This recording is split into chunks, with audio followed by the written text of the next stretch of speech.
നമസ്തേ പ്രിയമുള്ള പ്രേക്ഷകരെ, നാം ഇവിടെ ചർച്ച ചെയ്യുന്നത് ശ്രീ വേദവ്യാസനാൽ വിരചിതമായ ഭഗവത്ഗീതയിലെ കർമ്മയോഗമെന്ന 3-ാമത്തെ അധ്യായത്തിലെ 10-ാമത്തെ ശ്ലോകമാകുന്നു. പ്രിയമുള്ള പ്രേക്ഷകർ, ശ്ലോകം ശ്രദ്ധിക്കുക.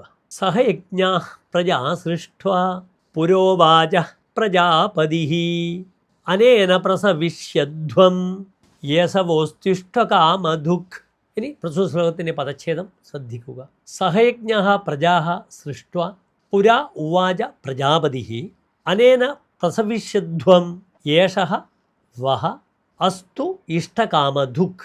ഇനി പ്രസ്തുത ശ്ലോകത്തിൻ്റെ അന്വയമാണ് നാം ചർച്ച ചെയ്യുന്നത്. പ്രിയമുള്ള പ്രേക്ഷകർ ശ്രദ്ധിക്കുക.